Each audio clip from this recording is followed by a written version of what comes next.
हैं वही निंदा मुझको सहनी पड़ी है।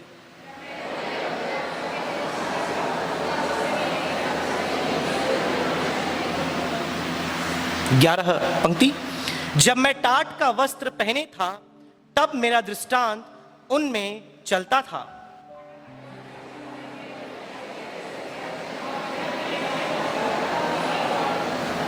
क्यों ना उसकी 13 पंक्ति को हम सब मिल करके पढ़ेंगे। परंतु हे यहोवा, मेरी प्रार्थना तो तेरी प्रसन्नता के समय में हो रही है। हे परमेश्वर, अपनी करुणा की बहुतायत से और बचाने की अपनी सच्ची प्रतिज्ञा के अनुसार मेरी सुन ले। आइए इस भजन के लिए अपने हाथों को उठाकर हम उस परमेश्वर का धन्यवाद करें। अपने होठों को कुछ पलों के लिए खोल करके हम परमेश्वर की स्तुति करें। प्रभु तेरा धन्यवाद, प्रभु तेरी स्तुति हो हमारे इस जीवन के लिए, उद्धार के लिए, इस भजन के लिए, वचन के लिए तेरा धन्यवाद प्रभु। आइए हम अपने स्थानों को ग्रहण करें। इस भजन को जब आपने पढ़ा, आपने गौर किया होगा कि यह एक ऐसा भजन है जो राजा दाऊद की पीड़ा का बखान करता है। और यह भजन बहुत ही महत्वपूर्ण है क्योंकि बहुत से धर्म विज्ञानी और जो बाइबल के विद्वान हैं वह ऐसा मानते हैं कि यह एक मसीहानिक साम है। मतलब यह भजन मसीहा के लिए लिखा गया है या उसके जीवन में होने वाले कार्यों का एक भविष्यवाणी है। लेकिन इसके विषय में मेरा एक अलग मत है, मैं आपको बताऊंगा। तो इस भजन में दाऊद जब वह परेशानी से, दुख से, मुसीबत से होकर जा रहा है तो वह अपने जीवन के बारे में, अपनी परिस्थितियों के बारे में बताता है। और जो समय मेरे सामने है इतना मेरे लिए पर्याप्त नहीं होगा कि इस भजन को मैं आपके बीच में पूर्णतः रखने पाऊं। जैसे मैंने आपको बताया, ये काफी ही लंबा एक भजन है, बहुत सारी इसमें पंक्तियां पाई जाती है और लगभग 7 इसमें भाग हैं। गीत के मतलब आप कह सकते हैं उसका अंतरा, मुखड़ा और अलग अलग तरीके से विभाजित किया गया। 7 इसमें विभाजन पाए जाते हैं। और बीते दिनों में एक किताब भी मैं पढ़ रहा था, एक परमेश्वर के वचन के विद्वान विद्यार्थी, उन्होंने इसी एक भजन के ऊपर, ध्यान से सुनिएगा, पूरी बाइबल के ऊपर नहीं, पूरे भजन संहिता के ऊपर नहीं, लेकिन इस एक भजन पर, साम नंबर 69 पर लगभग 450 पेजेस का किताब लिखा है। पहले थीसिस लिखी, फिर वह किताब में परिवर्तित हुई। इतना जटिल और इतना गहन और इतना अद्भुत ये भजन है। इसलिए आप सभी से मैं आग्रह करूंगा, जब आपको समय मिले आप यहां से जाएं, इस भजन को आप घर में बैठ करके जरूर कर पढ़िएगा। अब जबकि ये भजन इतना दिलचस्प है, इतना गहन है, इतना वास्तविक है और अपने आप में कई एक ऐसे सत्यों को जो ना केवल दाऊद के जीवन से परंतु मसीहा के जीवन से है बखान करता है, तो हमारे लिए कितना अनिवार्य है कि इस भजन को हम बड़ी गंभीरता से लेकर के आज की सुबह अध्ययन करें।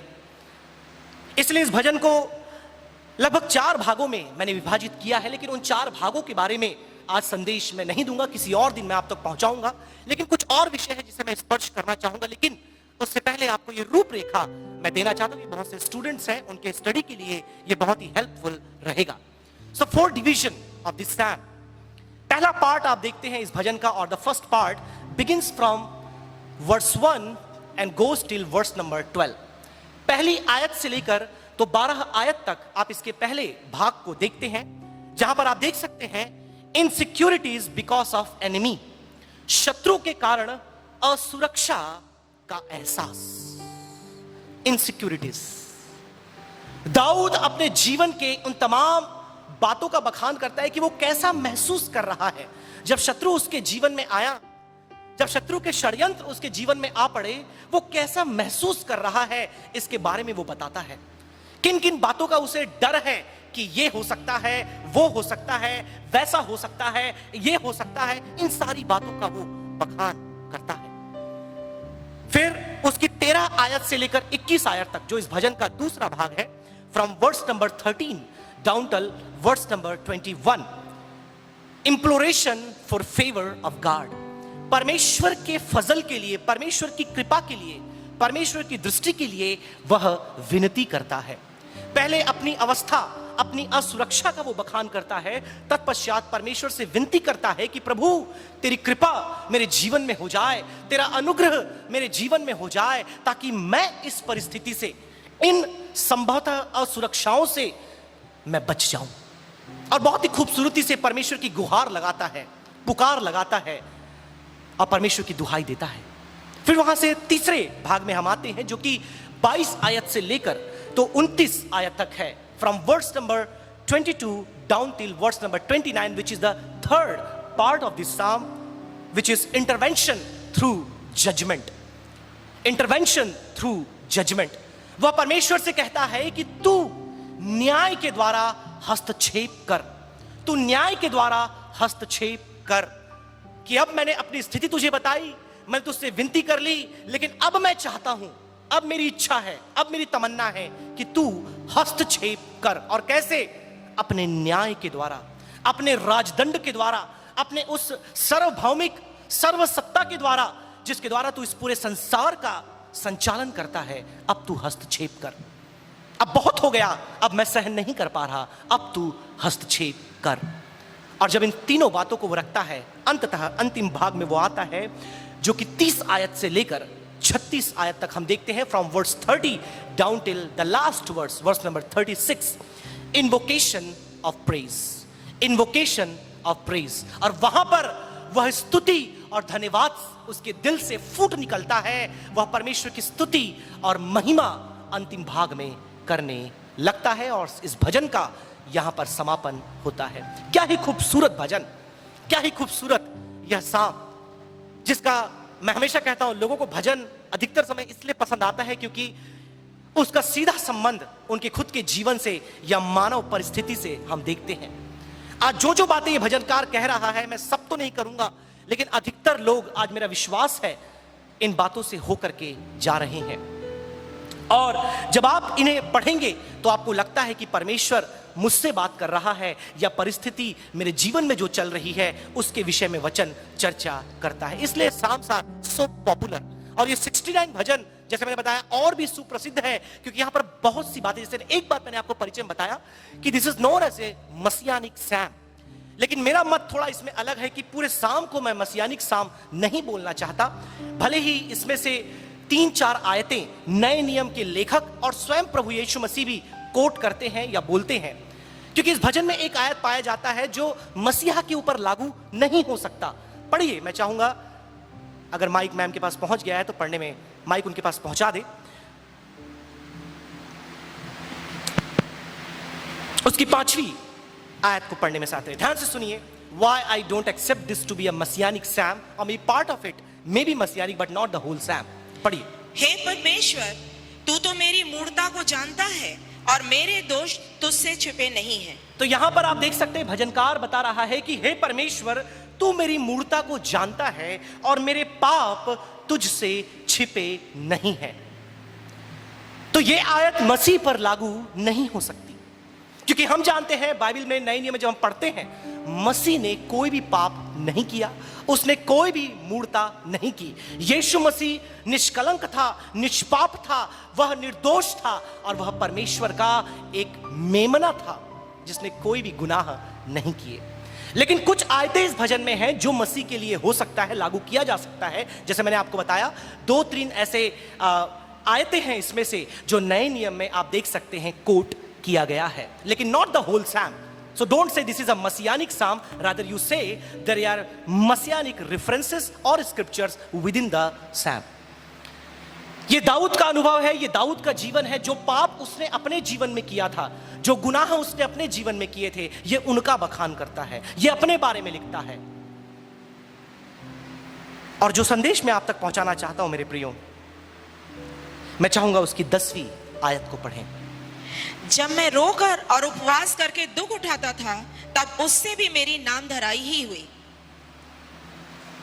जब मैं रोकर और उपवास करके दुख उठाता था, उसमें भी मेरी नाम धराई हुई।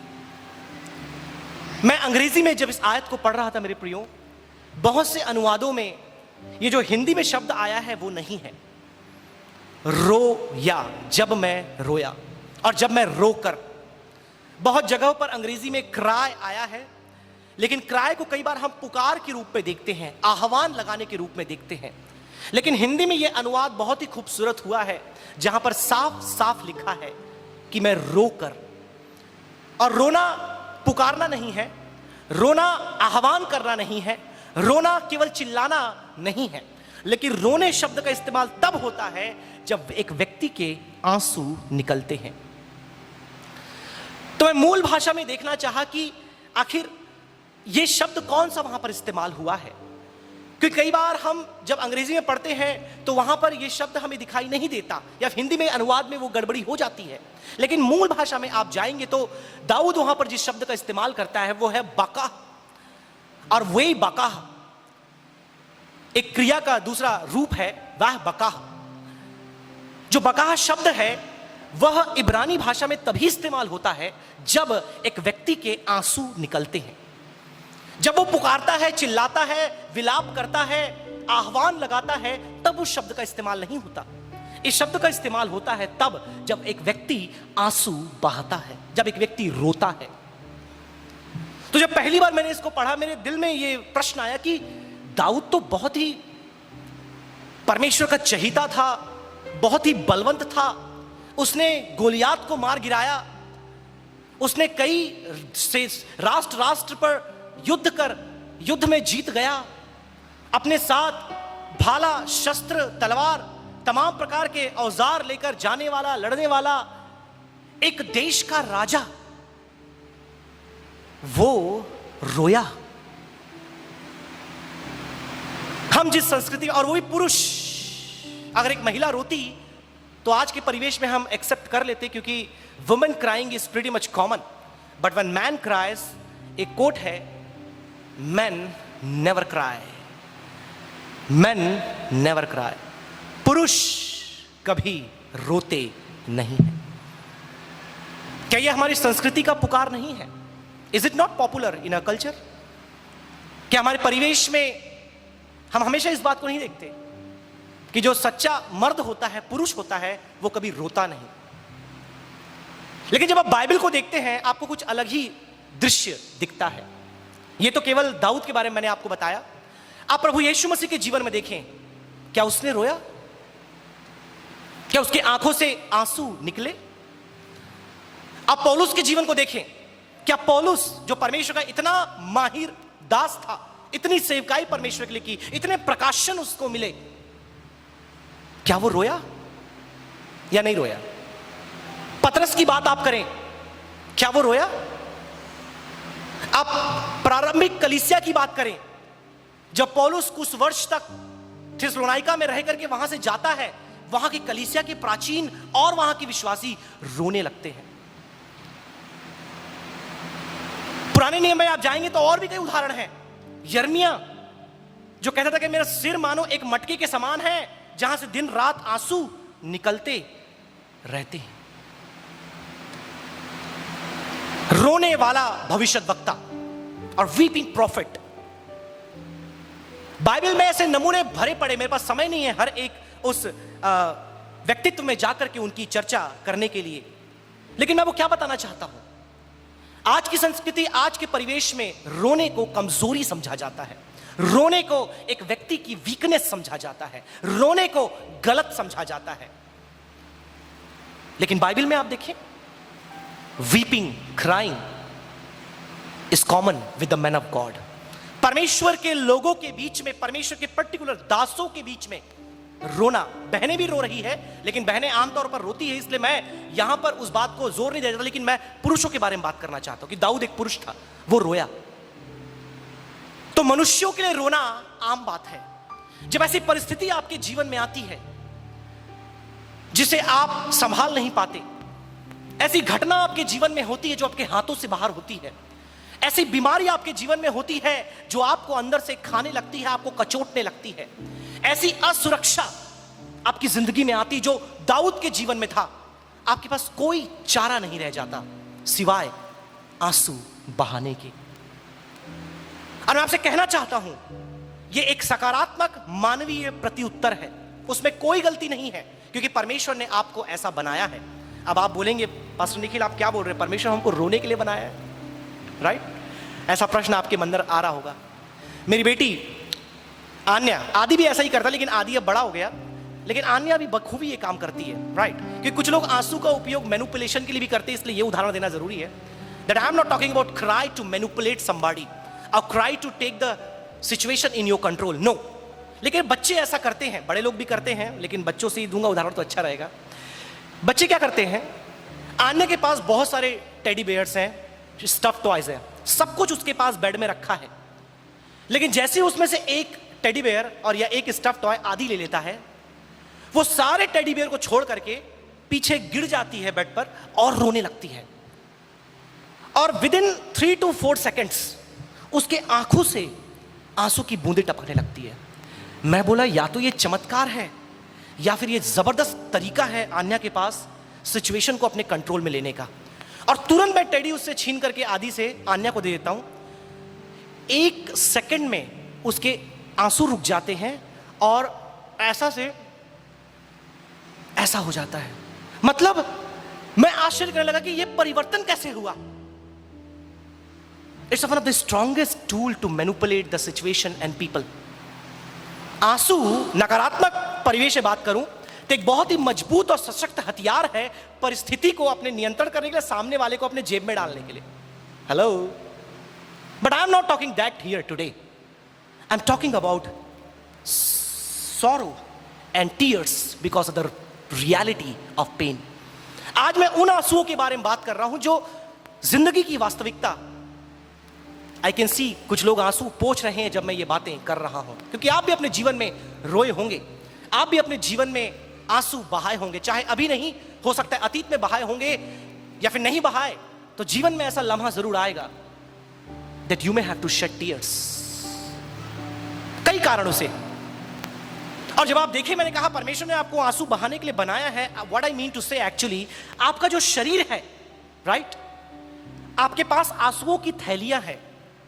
अब मैं आपको बताना चाहता हूं, जब आप डिप्रेशन से, जब आप निराशा से, जब आप दुखों से, जब आप परेशानियों से होकर के जाते हैं और आप जब आंसू बहाते हैं, उन पलों में आपके अंदर एंडोर्फाइन्स रिलीज होते हैं, सिक्रीट होते हैं,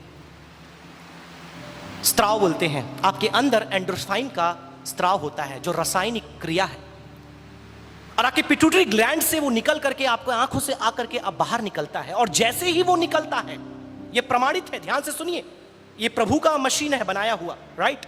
जैसे ही वो निकलता है, ये प्रमाणित है, एक व्यक्ति के अंदर स्ट्रेस, एंग्जाइटी हार्मोन्स अपने आप घट जाते हैं। आपका प्रेशर, आपका बीपी, आपका शुगर, आपकी चिंता, आपका डिप्रेशन ऊपर बढ़ चुका है, आप परेशान हैं। जिस घड़ी आपके आंखों से आंसू बहते हैं, उन सब का लेवल डाउन हो जाता है। इसलिए मैंने कहा परमेश्वर ने आपको आंसू बहाने के लिए बनाया है, और हमेशा नहीं, तब जब आप अंदर से टूट जाते हैं, जब आप अंदर से बिखर जाते हैं, जब आपके अंदर कोई रास्ता आपके सामने दिखता नहीं है और आप हार मान जाते हैं। लेकिन कुछ बातें मैं इस भजन से आपके सामने रखूंगा।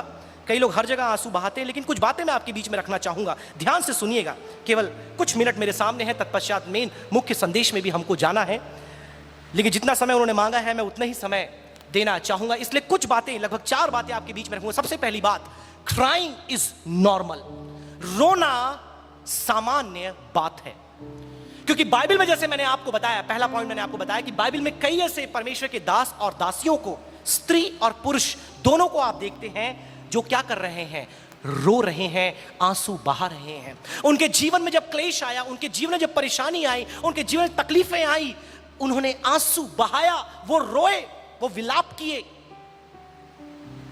और भले ही उस समय परिस्थिति उनके पक्ष में नहीं हुई, बीमारी उनकी नहीं गई, छुटकारा वहां पर नहीं मिला, लेकिन वो अपने से अंदर, अपने अंदर क्या हो गए, मैं आगे आपको बताऊंगा। उस चिंता से, उस तनाव से, उस दबाव से वो स्वतंत्र हो गए। जैसे मैंने पिछले बार आपको बताया था न्यूरोपेप्टाइड्स के बारे में। आप कितने भी गुस्से में क्यों ना हो, आप बस ऐसा अपना मुंह बना के हंसने लगे, आप हंसने लगे, इमीडिएटली आपके अंदर एंडोर्फिन्स रिलीज होते हैं और आपके गुस्से को वो नियंत्रित कर देते हैं। परमेश्वर ने आपको ऐसे ही बनाया है। अगर विश्वास नहीं है, आप जाकर के स्टडी करिएगा।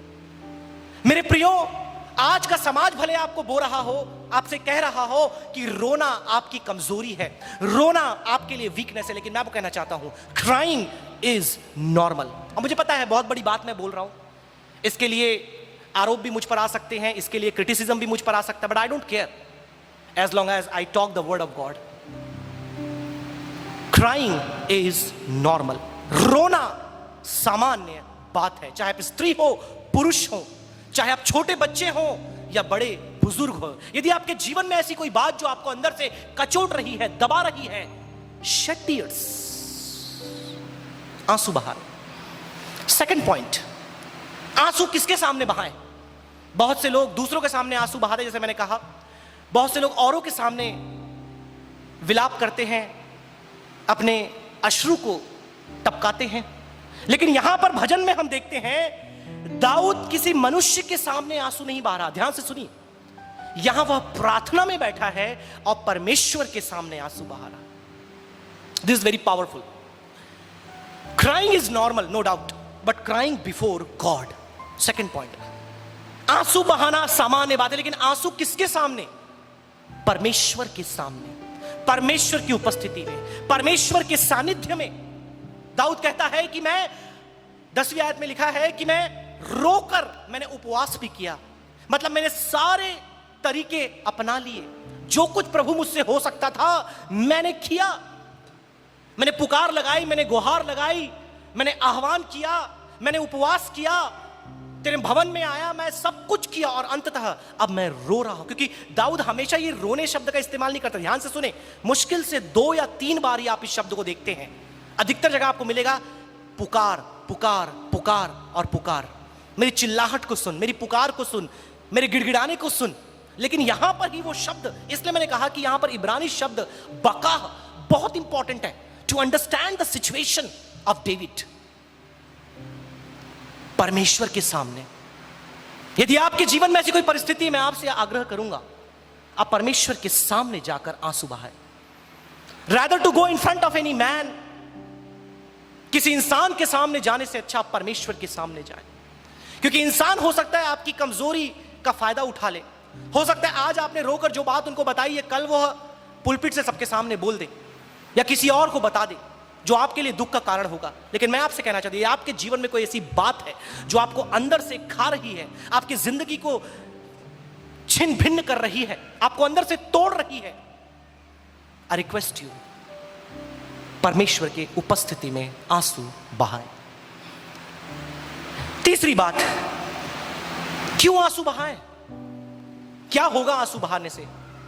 यह अंतिम बात है, बाकी की बातें और कभी मैं आपसे करूंगा।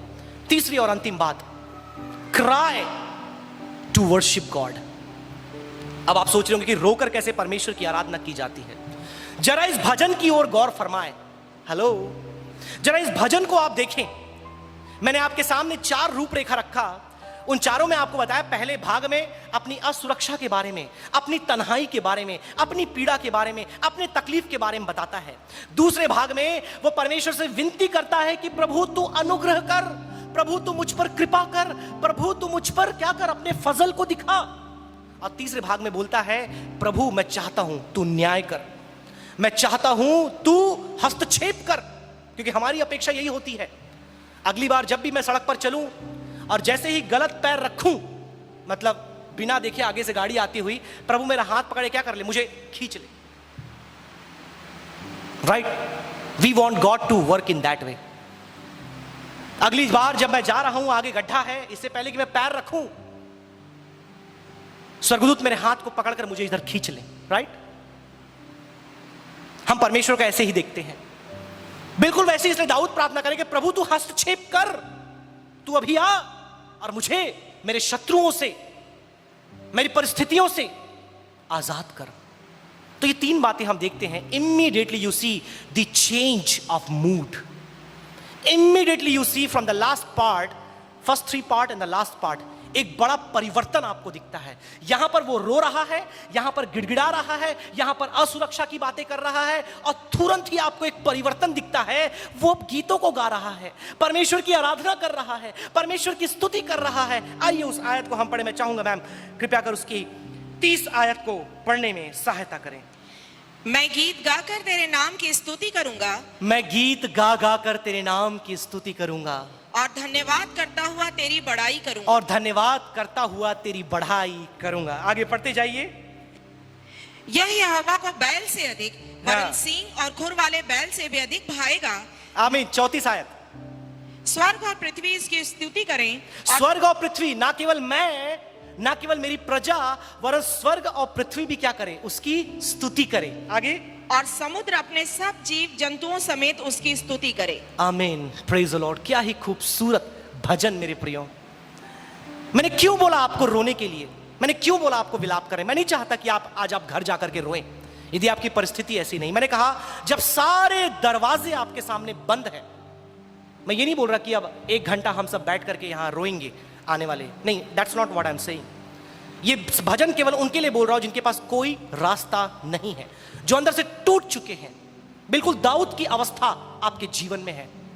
मैंने क्यों बोला आपको आंसू बहाने के लिए? क्योंकि जब आप आंसू बहाएंगे, जब वो रासायनिक क्रिया आपके अंदर होगी, जब आपके अंदर परमेश्वर काम करेगा, क्योंकि ये शरीर परमेश्वर ने बनाया है, इस शरीर के अंदर होने वाला हर एक कार्य, चाहे वो रासायनिक क्रिया हो या फिर वो कुछ भी हो, वो परमेश्वर की योजना के अनुसार है।